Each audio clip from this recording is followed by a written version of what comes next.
பொதுவாகவே இந்த சம்மர் வந்துருச்சு அப்படின்னாலேவும் இந்த குழந்தைகளுக்குன்னு சொல்லிட்டு ஏற்ற மாதிரியான படங்கள் எல்லாமே ரிலீஸ் ஆகுறது வழக்கம். சில படங்கள் வந்து அப்படி வரது கிடையாது. என்னென்னா மாசான ஒரு படம் உள்ளே வரும், அந்த படத்தை மட்டும் ரசிச்சுவாங்க, கொண்டாடுவாங்க. அதில் ஏப்ரல் 10ஆம் தேதி அஜித் அவர்களுடைய அந்த குட் பேட் அக்லி உள்ளே வருதுன்னு வச்சுக்கோமே. என்ன தான் இருந்தாலும் நீங்கள் எவ்வளோ தான் வந்து மாஸ்க் ஹீரோ போட்டாலும் போதும், என் தலைமை வடிவேலு இந்த சுந்தர்சி படம் ஒன்று போட்டு விடுங்க, ஐயோ ஒரே ஃபேமிலியோட உட்காந்து ஜாலியாக கொண்டாடுவோமே அப்படிங்கிற மாதிரி எப்போ எடுத்தாங்க என்ன பண்ணாங்கன்னே தெரியல. ரீசெண்டாக கேங்கர்ஸ் படத்தோடைய ட்ரெய்லர் ரிலீஸ் ஆச்சு. ட்ரெய்லர் பார்க்கும்போது பார்த்தீங்கன்னா டிப்பிக்கல் ஒரு சுந்தர்சி படம். சுந்தர்சி படத்தில் என்னென்ன ஆர்டிஸ்டெலாம் இருப்பாங்களோ எல்லா ஆர்டிஸ்ட்டும், சுந்தர்சி வடிவேலு காம்பினேஷன். கேத்ரின் தெரசா ஒரு ஹீரோயின் மெட்டீரியல், கண்டிப்பாக அது கிளாமருக்கு ஒரு மெட்டீரியல் ஒன்று வச்சுருப்பாங்க. வாணி போஜன் ஒரு பக்கம் நடிக்கிறாங்க. அவனி சிம்மேக்ஸ், குஷ்பு சுந்தர் வந்து படத்தை ரிலீஸ் பண்ணுறாங்க. பொதுவாக சுந்தர்சி வந்து எப்படின்னா காற்றுள்ள போதே தூற்றிக்கொள்னு ஒரு பழமொழி இருக்குது தெரியுங்களா? அந்த பழமொழிக்கு கரெக்டாக வாழ்க்கையை பார்க்குற ஒரே மனுஷன் அவர் மட்டும்தாங்க.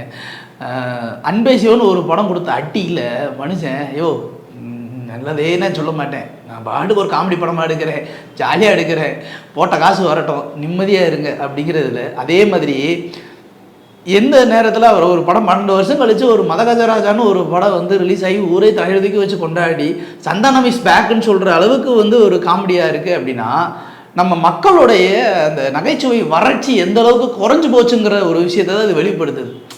ஒரு நல்ல காமெடி ஆர்டிஸ்ட் இல்லை, ஒரு சென்சிபிள் காமெடி ஆர்டிஸ்ட் இல்லை அப்படிங்கிற ஒரு விஷயம் இது அப்பட்டமாக தெரியுது. நிறைய பேர் சொல்கிறாங்க யோகி பாபு பண்ணுறதெல்லாம் ஒரு காமெடியா அப்படின்லாம் நிறைய பேர் கேட்குறதும் நம்ம கேள்விப்படுறோம். ஏவன்டா ஆர்டிஸ்ட், காமெடி ஆர்டிஸ்ட், ஏதாவது காமெடிங்கிற பேரில் ஏதாவது ஒன்று பண்ணுங்கடா, காமெடிங்கிற ஒரு ஃபீலே வரலடா அப்படின்னு ஒரு சொல்கிறவங்களும் இருக்காங்க.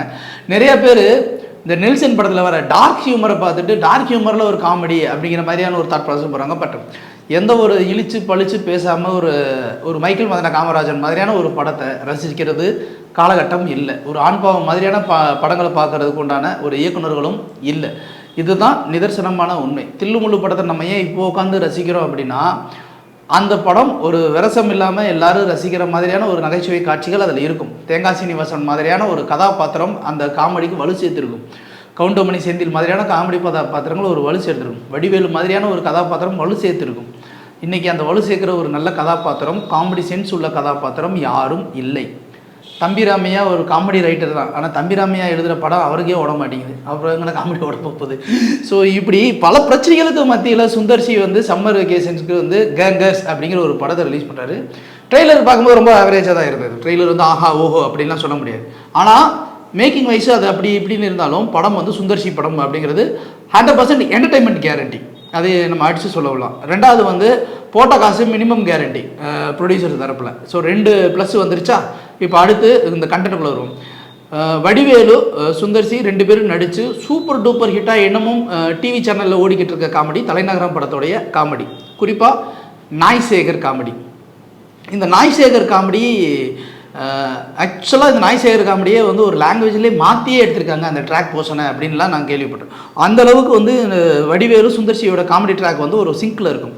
அதே மாதிரி சுந்தர்சியோடைய டைரக்ஷனில் வந்து வின்னர் படத்தில் இருக்கிற காமெடி இருக்குறீங்களா, இன்ன வரைக்கும் வின்னர் படத்தை கொண்டாடுறாங்க அப்படின்னா அது பிரசாந்துக்காகவோ கிரணுக்காகலாம் கிடையாது, வடிவேலுவோடைய அந்த காமெடிக்காக மட்டும்தான். ஸோ அப்படிப்பட்ட வடிவேலு இடையில வந்து டோட்டலாக மறைஞ்சிட்டார். அப்புறம் நிறைய காமெடி படங்களில் நடித்தார். பெருசாக காமெடி ஒர்க் அவுட் ஆகலை. மாமன்னன் படத்தில் கேரக்டர் ரோல் பண்ணி வடிவேலு நல்ல பேர் வாங்கினார். இது வரைக்கும் காமெடியன் வடிவேலு எங்கேயோ தொலைஞ்சு போயிட்டார். ஒருவேளை இந்த சுந்தர்சி படத்தில் மீண்டும் வருவாரா வரலையா அப்படிங்கிற ஒரு மெயின் கொஸ்டின் இருக்குது. அதற்கு காரணம் என்னன்னா, அவருடைய அந்த உடல் கிட்டத்தட்ட சுருளிராஜன், பழைய நடிகர் சுருளிராஜன் லுக்கில் வந்து ஒரு வேடம் விட்டுருக்காரு. அதே மாதிரி மாஸ்காவ் சாரோ படத்தில் சுந்தர்சி போடுற மாதிரி அப்படியே முக்காடு போட்டு, ஏகன் படத்தில் அஜித் எப்படி போலீஸ் ப்ரொஃபஸர் வர மாதிரி பிடி மாஸ்டராக உள்ள வருது. ஆக்சுவலாக ஒரு 10-15 படத்தோட காப்பி எடுத்து தான் ஒரு படம் பண்ணுவாங்கன்னு வச்சுக்கோங்க, அது விட்டு தள்ளுவோம். ஆனால் காமெடி ஃபன்னு என்டர்டைன்மெண்ட் 100 கோடிக்கு பார்த்தீங்கன்னா அதுவே ஒரு 1000 கோடிக்கு காமிக்கிறாங்க. ஸோ எல்லாமே அந்த திருட படம் எல்லாத்துலேயும் அங்கங்கே எடுத்து வச்சு ஒரு படம் ஒன்று ரெடி பண்ணியிருக்காங்க. அந்த படம் காமெடி அப்படிங்கிற அந்த ஒரு ஃப்ளேவர் இருக்கு இல்லையா, அந்த ஃப்ளேவரில் டோட்டலாகவே மாறும் அப்படின்னு நம்பலாம். எது எப்படியோ வடிவேலுக்கு ரீசெண்ட் டேஸாக காமெடி பெருசாக ஒர்க் அவுட் ஆகலை. ஒருவேளை சுந்தர்சியோடைய ராசியினால் மறுபடியும் காமெடி ஒர்க் அவுட் ஆகும் அப்படின்னு நம்பலாம். எது இருந்தாலும் இந்த ஏப்ரல் 28ஆம் தேதி படம் பார்க்கும்போது நமக்கே தெரிஞ்சிடும்.